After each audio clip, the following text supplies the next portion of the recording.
Sincerity is the best way of achieving success.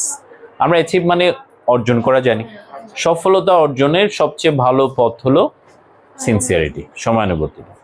One can go a long way, একজন মানুষ অনেক দূর যেতে পারে if one does anything with sincerity, যদি একজন মানুষ কোনো কিছু করে আন্তরিকতা বা সময়ানুবর্তিতা দিয়ে। People who are sincere in their work, যে মানুষরা তাদের কাজে কি তোমার সময়ানুবর্তী, আর dash of making anything successful, তারা যে কোনো কিছুকে সফল বানাতে সক্ষম। এখন তোমরা আমাকে বলো যে সক্ষম ইংরেজি কি? সক্ষম কে জানো? হ্যাঁ বলো, নির্ভয়ে বলো। হ্যাঁ, এটার উচ্চারণ এইবল, এটার উচ্চারণ কি? তাহলে আসো এইবল, এখন লিখবে না, এটার একটা সিনোনিমাস ওয়ার্ড আছে ক্যাপেবল। এইবল এবং ক্যাপেবল দুইটা ওয়ার্ডের মানে হচ্ছে কি? সক্ষম। তবে এখানে একটা বিষয় আছে, এখানে একটা বিষয় আছে। এবল এর পরে প্রিপোজিশন সাধারণত টু হয়, বাট ক্যাপেবল এর পরে প্রিপোজিশন হয় অফ। আমরা জানি টুর পরে ভার্ব বেস ফর্ম হয়, অফের পরে ভার্বের সাথে আইএনজি হয়। যেমন আমি যদি বলি সে দৌড়াতে সক্ষম, সে জোরে দৌড়াতে সক্ষম, এটাকে আমি ইংরেজিতে কিভাবে বলবো? He is able to run fast, he is able to run fast. এই একই কথাটা যদি আমি ক্যাপেবল দিয়ে বলি, হি ইজ ক্যাপেবল টু আর বলা যাবে না, কি বলতে হবে? Of. He is capable of running fast, তখন রানটা অফের পরে বলে কি হয়ে যাবে? আইএনজি হয়ে যাবে। ঠিক আছে, তাহলে এখানে তুমি একটু যদি দেখো এখানে গ্যাপের পরে কি আছে, তাহলে কি আমি এবল লিখতে পারবো নাকি ক্যাপেবল লিখবো?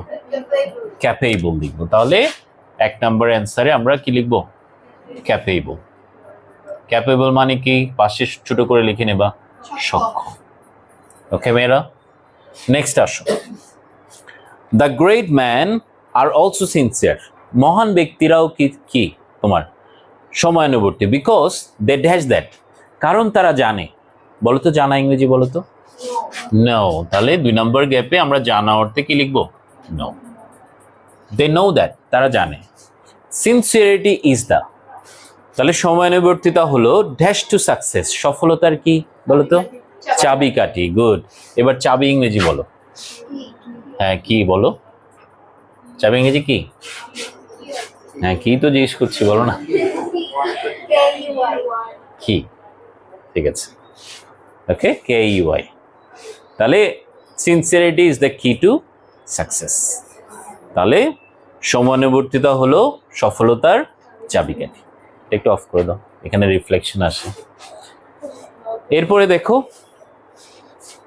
Those who are not dash can never dash a long way in the world.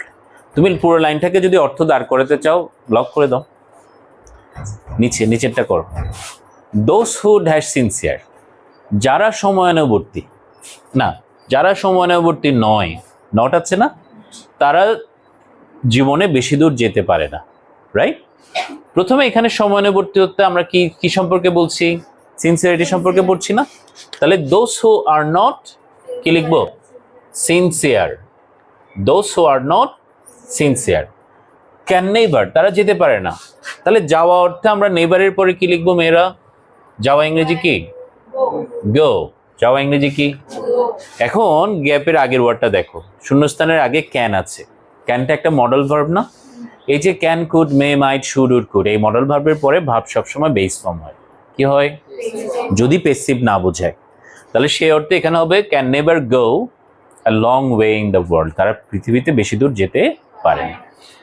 এরপরে দেখো, the poor people are not always sincere, গরিব লোকরা সবসময় সিনসিয়ার হয় না।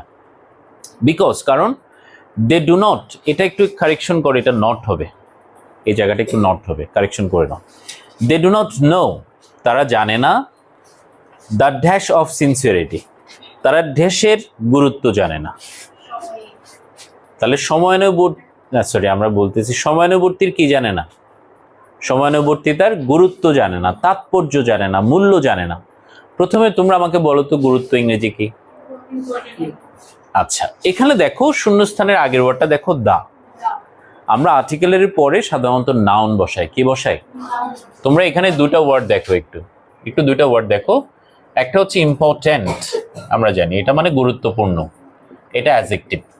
ওকে, বাট টিটা তুলে ফেলে যদি তুমি সিই লিখো, ইম্পর্টেন্স, এটা হচ্ছে নাউন, এটা মানে গুরুত্ব। ওকে, তাহলে তারপরে নাউন বসানোর কথা না, তাহলে সেই অর্থে আমরা ইম্পর্টেন্ট লিখবো নাকি ইম্পর্টেন্স লিখবো?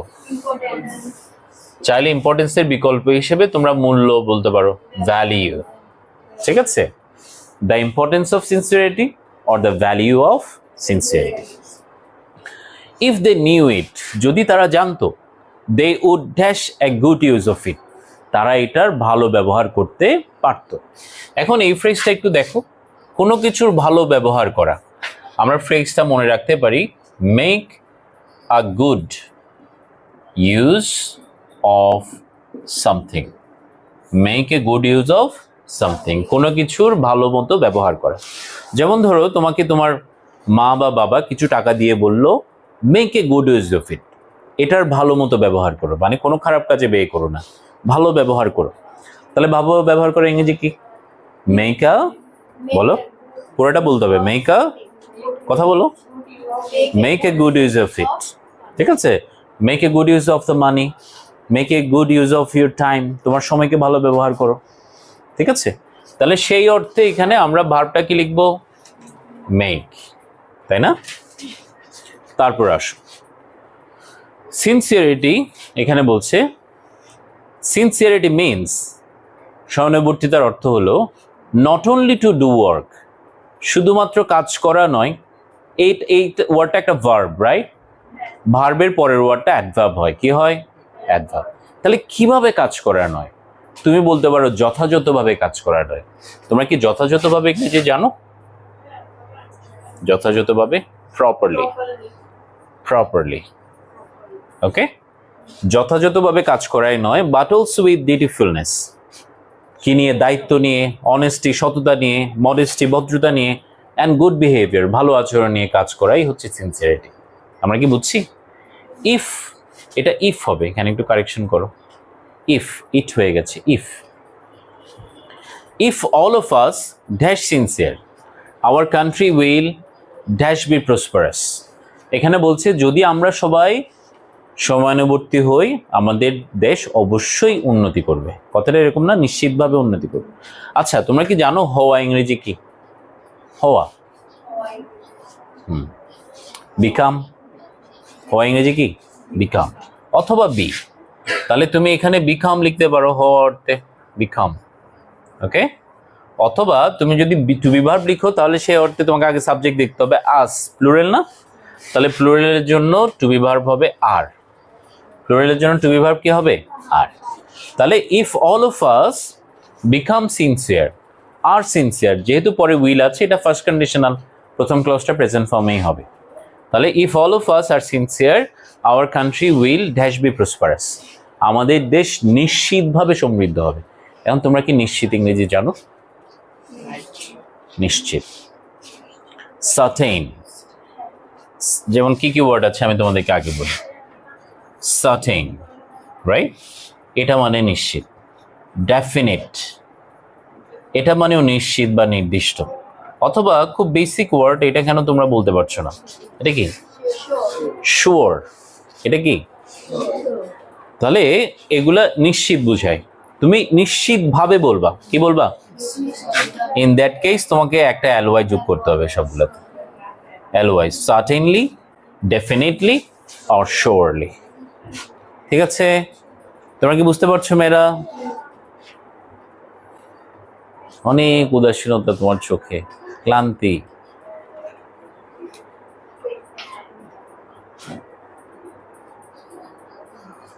আচ্ছা, তারপর আসো আমরা নেক্সট আরেকটাতে যাই। তোমরা কি এটা লিখে নেবে? একটু এটা লিখে নাও দ্রুত।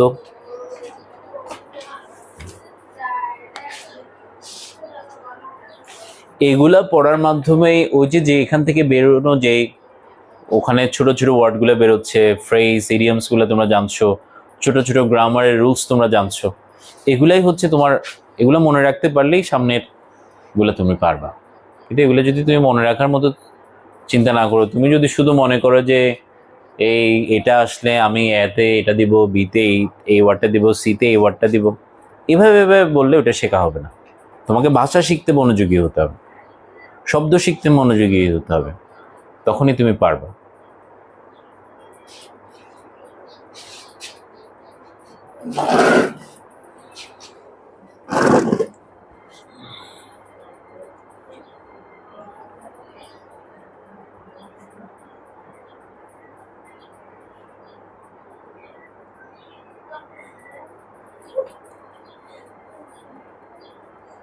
হাসে কেন এটা?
ঠিক আছে, শেষ। আমরা নেক্সট দেখো কুমিল্লা বোর্ড দেখবো, কুমিল্লা বোর্ড 2017। আমরা কুমিল্লা বোর্ডেরটা একটু করে দেখি।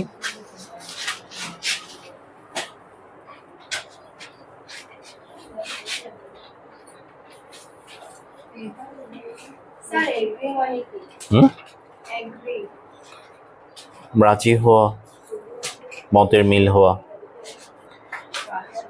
হ্যাঁ ঠিক আছে, তাহলে আসো আমরা কুমিল্লা বোর্ড 2017-তে যে উইদাউট ক্লোজটা আসছে সেটা পড়ি এবার। এটা বাংলাদেশের প্রাকৃতিক সৌন্দর্যকে নিয়ে লেখা। লেখা আছে Bangladesh is a land of dash beauty. তাহলে আমরা সবাই জানি কি কেমন সৌন্দর্য? প্রাকৃতিক। প্রাকৃতিক ইংরেজি কি? ন্যাচারাল। ন্যাচারাল বিউটি, ঠিক আছে। It's beauty is so captivating that. তাহলে বলছে কি দেখো, এটার সৌন্দর্য এতটা মোহনীয় যে স্ট্রেঞ্জার, স্ট্রেঞ্জার মানে আগন্তুক, ক্যান নট বাট বি, তারা না হয়ে পারে না, dash looking at this অ্যান্ডলেস variety, এই অসীম বৈচিত্র্য দেখে তারা ড্যাশ না হয়ে পারে না। তারা কি না হয়ে পারে না বলতো? মুগ্ধ, বিস্মিত। তোমরা বিস্মিত ইংরেজি জানো? সারপ্রাইজ। বিস্মিত ইংরেজি কি মেয়েরা? সারপ্রাইজ। আর মুগ্ধ ইংরেজি কি জানো? তোমরা পড়ছিলা ফ্যাসিনেট। মুগ্ধ ইংরেজি কি? ফ্যাসিনেট। এখন একটু গ্রামার বুঝতে হবে তোমাকে। এখানে গ্যাপের আগে দেখো ক্যান নট বি আছে। তুমি মনে রাখবা মডেল ভার্বস এর পরে যখন বি থাকবে, can be, could be, should be, must be, এরপর আরেকটা ভার্ব থাকলে সেটা V3 কি হবে? V3। এই গ্রামার রুলটা মনে রাখবা। মডেল ভার্বের পরে যখন বি থাকবে, can be, could be, should be, must be, এরপরের ভার্বটা সাধারণত কি হয়? V3 form. তাহলে আমি সারপ্রাইজ যদি লিখি সেখানে একটা ডি যোগ করবা, আমি ফ্যাসিনেট যদি লিখি সেখানেও একটা ডি যোগ করব V3 করার জন্য। তাহলে can not but B surprised or fascinated. Okay, next আসো দেখো লেখা আছে nature has dash showers is blessing.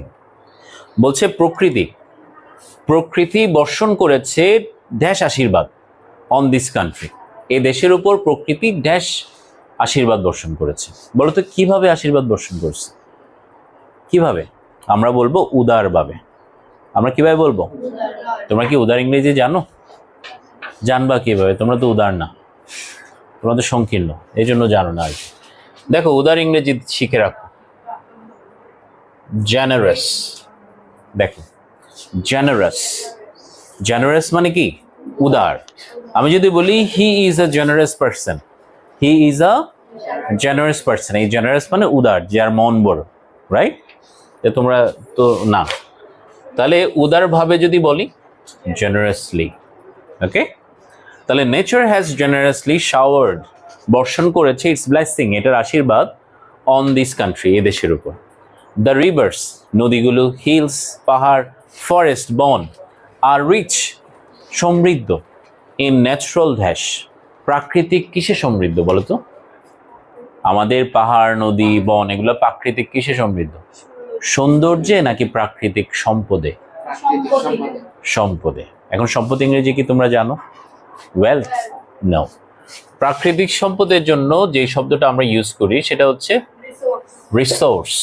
আমরা কি ইউজ করি? সোর্স মানে আমরা সবাই উৎস জানি, সোর্সের আগে আর ই যোগ করলে রিসোর্স মানে সম্পদ। তাহলে ন্যাচারাল রিসোর্সেস, তাহলে বাংলাদেশের পাহাড় নদী সাগর এগুলো সবগুলো প্রাকৃতিক সম্পদে সমৃদ্ধ। এরপর আসো, the people of this country এদেশের মানুষ অনুভব করে অ্যাজ স্ট্রং একটা তীব্র ড্যাশ ফর দেয়ার মাদারল্যান্ড মাতৃভূমির প্রতি একটা তীব্র কি অনুভব করে বলো তো?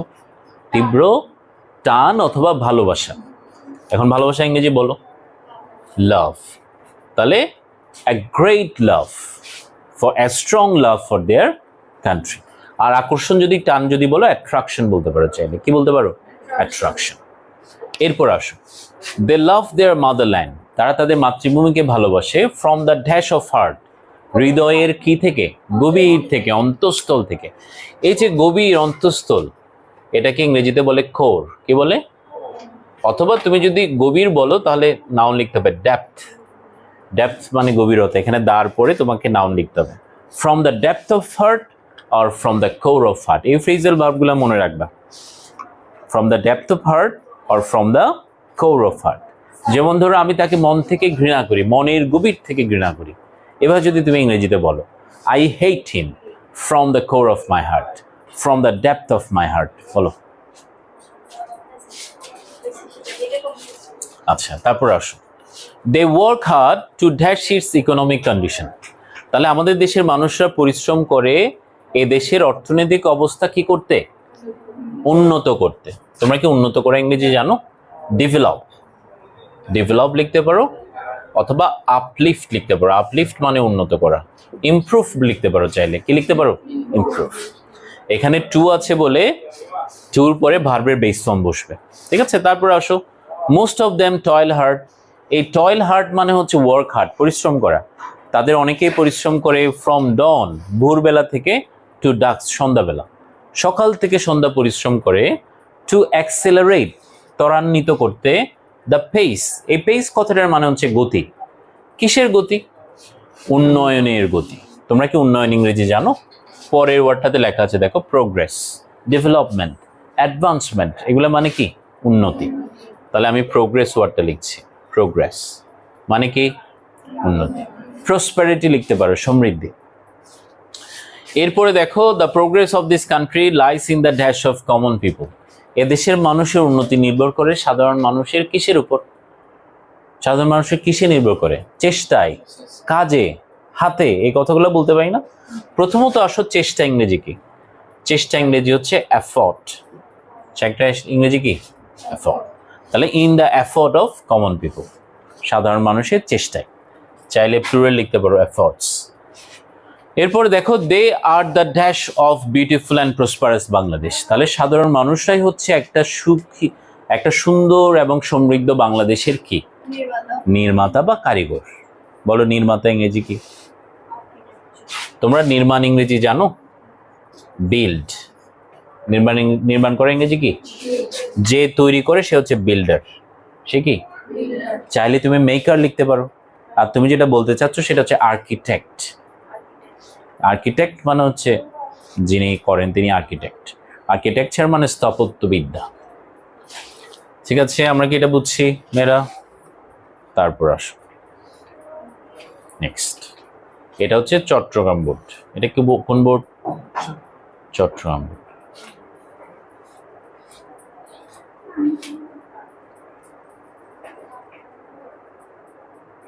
আমরা যদি দেখি, এটা কি লিখছো তোমরা? এটা অ্যান্সার।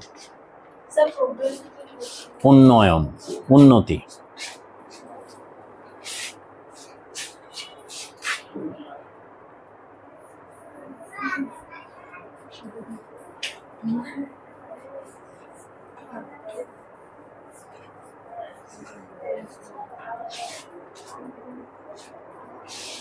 কি পারো না, এদের থেকে লিখে নিয়ে পড়ে আগে যেটা পড়াচ্ছি এটা দেখো। দেখো চট্টগ্রাম বোর্ড 17, চট্টগ্রাম বোর্ড 2017 প্রশ্নটা আমরা একটু দেখি। দেয়ার গোস ইজ সেইং দ্যাট, একটা প্রবাদ আছে যে বা কথা আছে যে child is the dash of the man, তাহলে শিশুরাই মানুষের কি পিতা। আমরা পিতা ইংরেজি কি জানি? Father. Child is the father of man, ঠিক আছে। টুডেস চাইল্ড, আজকের শিশু, is the dash of a nation, জাতির কি? আজকের শিশু জাতির ভবিষ্যৎ। আমরা ভবিষ্যৎ ইংরেজি কি জানি? ফিউচার। আমি একটু দ্রুত পড়াচ্ছি যেহেতু তোমাদের সময় কম। Is the future of a nation. He will dash the country, সেই দেশকে কি করবে? নেতৃত্ব দিবে বা চালাবে। এখন চালানো ইংরেজি মনে রাখবা run. He will run the country or he will lead the country, দুভাবে বলতে পারো, ঠিক আছে। এরপরে দেখো the whole dash depends on their proper dash, তাহলে দ্য হোল নেশন। তোমরা কি জানো এই হোল শব্দটার মানে কি? হোল মানে হচ্ছে কি? সমস্ত, হ্যাঁ পুরো। দ্য হোল নেশন, পুরো জাতি। ডিপেন্ডস অন, নির্ভর করে, অন দেয়ার প্রপার, তাদের যথাযথ কিসের উপর? বেড়ে ওঠার উপর। তাহলে ছোট থেকে বড় করা, এটাকে ইংরেজি শুনো আপব্রিং। এটার ইংরেজি কি? আপব্রিং। এখন এখানে নাউন দরকার, তাই আমরা আইএনজি দিয়ে জিরান করব। কি করব? আইএনজি দিয়ে জিরান করব। আমরা লিখবো কি? আপব্রিঙ্গিং। ছোট থেকে বড় হওয়ার উপর নির্ভর করে, তারা কিভাবে বড় হচ্ছে সেটার উপর। এরপরে দেখো ইটস আওয়ার ফান্ডামেন্টাল। তোমরা কি ফান্ডামেন্টাল মানে জানো? মৌলিক। এটা আমাদের মৌলিক ড্যাশ। তাহলে তুমি বলতে পারো এটা আমাদের মৌলিক দায়িত্ব। তাহলে দায়িত্ব ইংরেজি কি? Duty. It's our fundamental duty to rouse. Rouse মানে জাগিয়ে তোলা। রাউজ মানে কি? দেয়ার ড্যাশ ট্যালেন্ট, তাদের ড্যাশ প্রতিভা জাগিয়ে তোলা। শিশুদের ড্যাশ ট্যালেন্টকে, ট্যালেন্ট মানে প্রতিভা, তোমরা জানো না? ড্যাশ প্রতিভাকে জাগিয়ে তোলা। কেমন প্রতিভা বলো তো? সুপ্ত। এই শব্দটা একটু দেখো, লেটেন্ট, ল্যাটেন্ট, এই শব্দটা একটু দেখো। ল্যাটেন্ট মানে সুপ্ত, সুপ্ত মানে লুকায়িত। তুমি চাইলে হিডেন বলতে পারো, ঘুমন্ত বলতে পারো, অথবা ইনহারেন্ট বলতে পারো, যেটা ভিতরে লুকিয়ে আছে সেটা। এরপর দেখো as sound environment is dash both in family and society, বলছে একটা সুস্থ পরিবেশ দরকার পরিবারে এবং সমাজে। আমরা দরকার বা প্রয়োজন ইংরেজি জানি কি? Need, right. তাহলে গ্যাপের আগে শব্দটা দেখো ইস, তাহলে এটা প্যাসিভ মুডে বোঝাতে বলে নিডের সাথে V3 লিখতে হবে। ইস থাকার কারণে এই নিডটা V3 তে কি হবে? নিডেড। তাহলে এ সাউন্ড এনভায়রনমেন্ট, আমরা সাউন্ড মানে শব্দ জানি সবাই, বাট সাউন্ডের আরেকটা অর্থ হচ্ছে সুস্থ। একটা সুস্থ পরিবেশ is needed both in the family and society, পরিবার এবং সমাজ। সো দ্যাট, যাতে এ চাইল্ড, একটা শিশু, ড্যাশ আপ, বেড়ে উঠতে পারে। তোমরা কি বেড়ে ওঠা ইংরেজি জানো? Grow up. এখানে আপের আগে আমরা কি লিখবো? গ্রো। গ্রো আপ মানে ছোট থেকে বড় হওয়া। ফিজিক্যালি, শারীরিকভাবে, মেন্টালি, মানসিকভাবে, অ্যান্ড স্পিরিচুয়ালি, আধ্যাত্মিকভাবে সে বেড়ে উঠতে পারে। অনলি দেন, তখনই, ইট উইল বি ড্যাশ, তাহলে ইট উইল বি পসিবল। আমরা পসিবল মানে কি জানি? সম্ভব। তখনই এটা সম্ভব হবে to build up a beautiful and developed country, একটা সুন্দর এবং সমৃদ্ধ দেশ গঠন তখনই সম্ভব হবে। আমরা কি বুঝতে পারছি মেয়েরা? দ্রুত লিখতে হবে যারা লিখুনি এখনো।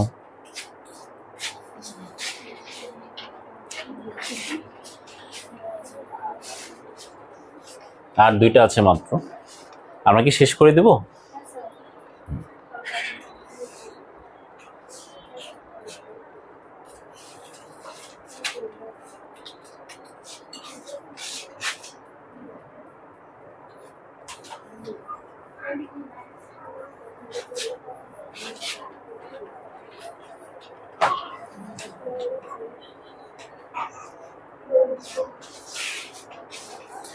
তাহলে দেখো, একটার চিন্তা করে আরেকটা হারাবা, ওটা বাদ দাও। এখন যেটা পড়াচ্ছি সেটাতে দাও। দেখো Sylhet board 17, the proper. Proper মানে আমরা জানি যথাযথ। ড্যাশ অফ স্টাডি, পড়াশোনার যথাযথ উপায়। এখানে উপায় বা পথ বলতে আমরা ওয়ে লিখবো। কি লিখবো? Way.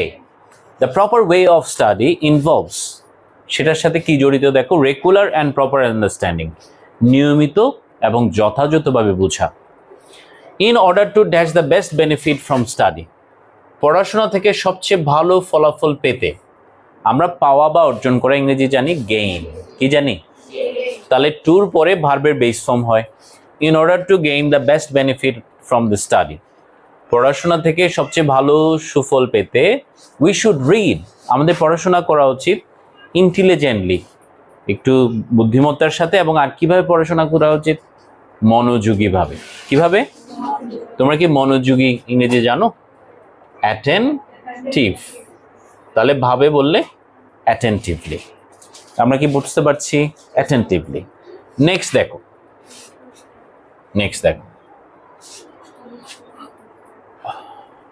We should not study, আমাদের পড়াশোনা করা উচিত না dash for the purpose of examination, পরীক্ষা ড্যাশ করতেই শুধু পড়াশোনা করা উচিত না। তোমরা কি শুধু ইংরেজি জানো? Only. We should not study only, চাইলে জাস্টও লিখতে পারো, only for the purpose, purpose মানে উদ্দেশ্য, ড্যাশ এক্সামিনেশন, এক্সামিনেশন পাস করা, এরকম না লিখবো, পরীক্ষা পাস করার উদ্দেশ্যেই আমরা পড়াশোনা করি তা না। তাহলে এখানে দেখো আমি যদি পাস লিখি, আগের ওয়ার্ডটা দেখো অফ, অফ না? তাহলে অফের প্রিপোজিশনের পরে ভার্বটা কি হবে? আইএনজি। তাহলে পাসটা হবে কি? পাসিভ। আমরা কি বুঝছি? এরপরে দেখো, we should take genuine dash in our study, আমাদের উচিত প্রকৃত পড়াশোনায় প্রকৃত কি করা? আগ্রহ। আমরা কি আগ্রহ ইংরেজি জানি? ইন্টারেস্ট। আমরা কি জানি? Interest. We should take genuine interest, আমাদের আগ্রহ তৈরি করা দরকার ইন আওয়ার স্টাডি, পড়াশোনায়, সো দ্যাট, যাতে উই ক্যান এনজয়, আমরা উপভোগ করতে পারি, হোয়াট উই, আমরা যেটা কি করি? শিখি। তাহলে শিখা অর্থে আমরা কি লিখবো? Learn, what we learn. এরপরে দেখো, দিস উইল, এটা কি করবে দেখো? গিভ আস নলেজ, আমাদেরকে জ্ঞান দিবে, উইজডম, একই কথা, প্রজ্ঞা, and dash the horizon of our dash, horizon মানে দিগন্ত, আমাদের জানার দিগন্তকে প্রসারিত করবে বা বিস্তৃত করবে বা প্রশস্ত করবে। তোমরা কি জানো প্রশস্ত ইংরেজি হচ্ছে ব্রড? প্রশস্ত ইংরেজি কি? আর করা যদি বলো তুমি আগে একটা ইএন দিবা, ব্রডেন। হ্যাঁ, ব্রডেন, কি দিবা? ব্রডেন। তাহলে we should broaden the horizon of hour, আমাদের কিসের হরাইজন? শিক্ষা, learning, Horizon of our learning. আমরা কি বুঝতে পারছি? Broaden the horizon of our learning. We should therefore study not for immediate gain, তাই আমাদের পড়াশোনা করা উচিত না তাৎক্ষণিক কোনো কিছু প্রাপ্তির জন্য নয়, but for the dash wealth of our mind, আমাদের মনের সম্পদকে কি করার জন্য? সম্পদকে কি করে মানুষ কাজে লাগায় না সমৃদ্ধ করে? এখন আমরা রিচ মানে সবাই ধনী জানি, রিচের আগে যখন ইএন বলবা, এনরিচ, তাহলে সমৃদ্ধ করা বুঝাবে। এখন গ্যাপের আগের ওয়ার্ডটা দেখো, ফর, প্রেপোজিশন না? কথা বলছিল কি প্রেপোজিশনের পরে ভার্ব কি হবে? আইএনজি। তাই এনরিচটা কি হবে? এনরিচিং। আমরা কি বুঝতে পেরেছি মেয়েরা? নেক্সট আসো, লাস্ট ওয়ান, বরিশাল বোর্ড 2017, এটা পড়ি আমরা।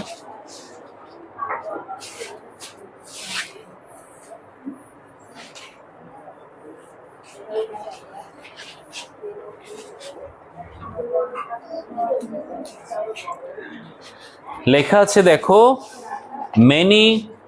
Many events of great importance, বলছে অনেক গুরুত্বপূর্ণ ঘটনা dash during the last century, গত শতকে কি হয়েছিল? ঘটেছিল। তুমি যদি এখানে দেখো লাস্ট সেঞ্চুরি, গত শতক, এটা অতীত না? সেন্টেন্সে যখন অতীতের কোনো সময়কে বোঝাবে তোমাকে সেন্টেন্সের ভার্বটাকে পাস্ট ফর্মে লিখতে হবে। কিসে লিখতে হবে? আমরা যদি ঘটা অর্থে একটা ভার্ব দেখি, গতকাল শিখছিলাম অকার, রাইট? অকার না? তাহলে ঘটেছিল, এটা অতীতের কথা না? তাই এটার সাথে ইডি যোগ করবো, অকার্ড, অথবা টুক প্লেস বলতে পারো চাইলে, টুক প্লেস। এরপরে দেখো সিগনিফিক্যান্ট অ্যাডভান্সেস, গুরুত্বপূর্ণ অগ্রগতি dash in the field of science and technology, তাহলে বিজ্ঞান এবং প্রযুক্তির ক্ষেত্রে গুরুত্বপূর্ণ অগ্রগতি করা হয়েছে। তাহলে এখানে দেখো অগ্রগতি কি নিজে নিজেকে করতে পারে? না, এটা প্যাসিভ মোডে লিখতে হবে। অ্যাডভান্সেসের জন্য আমি টু বি ভার্ব লিখলাম পাস্ট টেন্সে ওয়্যার, এবং করা অর্থে মেক যদি লিখি মেকের বি3 হচ্ছে কি মেড। তাহলে significance advances were made, were achieved. কেন বুঝছো এভাবে লিখছি? না বুঝলে প্রশ্ন করতে হবে মেয়েরা। তারপর আসো, many European colonies gained independence, অনেক ইউরোপের উপনিবেশ স্বাধীনতা অর্জন করেছিল। The dash movement dash democracy, movement মানে আন্দোলন, তাহলে গণতন্ত্রের জন্য আন্দোলন, কথাটা এভাবে বলবে না? আমরা কি জন্য ইংরেজি জানি মেয়েরা? For, the movement for democracy became, হয়েছিল dash in many parts of the world, পৃথিবীর অনেক অংশে এটা কি হয়ে দাঁড়িয়েছিল? উল্লেখযোগ্য, গুরুত্বপূর্ণ, তাৎপর্যপূর্ণ। তাহলে আমি চাইলে এটা মোমেন্টাস লিখতে পারি, মোমেন্টাস, সিগনিফিক্যান্ট, এই ধরনের শব্দগুলো লিখতে পারি, উল্লেখযোগ্য, গুরুত্বপূর্ণ, তাৎপর্যপূর্ণ, ঠিক আছে? এরপরে দেখো, টু ওয়ার্ল্ড ওয়ার, দুইটা বিশ্বযুদ্ধ ড্যাশ ইন দিস সেঞ্চুরি, এই শতকে কি হয়েছিল? ছড়িয়ে পড়েছিল। তাহলে কোনো কিছু ছড়িয়ে পড়া ইংরেজি মনে রাখবা ব্রেক আউট, ইংরেজি কি ব্রেক আউট। তাহলে এখানে ব্রেকের পাস্ট টেন্স কি হবে? ব্রুক। কেন আমি পাস্ট টেন্স দেখছি? গত শতকের কথা বলছে তাই, তোমরা কি বুঝছো? পাস্ট ফর্মে লিখছি। এরপর দেখো, it dash witness the misuse of atomic energy, it also, also মানে ও, এটা পারমাণবিক শক্তির অপব্যবহারও দেখেছে। Two cities of Japan were completely destroyed, জাপানের দুটা শহর পুরোপুরিভাবে ধ্বংস হয়ে গেছে। এরপরে দেখো, as a result of dropping atom bomb, পারমাণবিক বোমা ফেলার কারণে। The Vietnam war and the Gulf war, Vietnam যুদ্ধ এবং গালফ যুদ্ধে কিল্ড মেনি ইনোসেন্ট পিপল, অনেক নিষ্পাপ মানুষজনকে মেরেছিল। However the dash of Bangladesh, তাহলে বাংলাদেশের জন্ম বলবো না? জন্ম ইংরেজি কি? Birth. The birth of Bangladesh as an independent nation, স্বাধীন জাতি হিসেবে বাংলাদেশের জন্ম ড্যাশ এ মোমেন্টাস ইভেন্ট, এটা ছিল একটা গুরুত্বপূর্ণ ঘটনা গত শতকের। গত শতকের 71-এ না আমরা স্বাধীনতা অর্জন করেছি? তাহলে এটা ছিল একটা গুরুত্বপূর্ণ ঘটনা। তারপর দেখো, after a dash war of 9 months, 9 মাসের রক্তক্ষয়ী যুদ্ধের পর, আমরা সবাই রক্ত ইংরেজি কি জানি? ব্লাড। যেখানে অনেক রক্ত ঝরে সেটাকে কি বলে? ব্লাডি, ব্লাডি ওয়ার, রক্তক্ষয়ী 9 মাসের যুদ্ধের পর, we dash our heads high, আমরা আমাদের মাথা উঁচু করে ধরতে পারি as an independent country in the world, পৃথিবীতে একটা স্বাধীন দেশ হিসেবে মাথা উঁচু করে রাখতে পারি। তাহলে উঁচু করে ধরে রাখা বা তুলে ধরা, আমরা কিছুদিন আগে শিখছিলাম, সেটা কি? আপহোল্ড। আপ মানে উপরে, হোল্ড মানে ধরে রাখা, তাহলে উপরে ধরে রাখা, সমুন্নত রাখা, ইংরেজি কি? আপহোল্ড। আমরা কি ধরতে পারছি মেয়েরা? সবাই ধরতে পারছি? আচ্ছা, ঠিক আছে।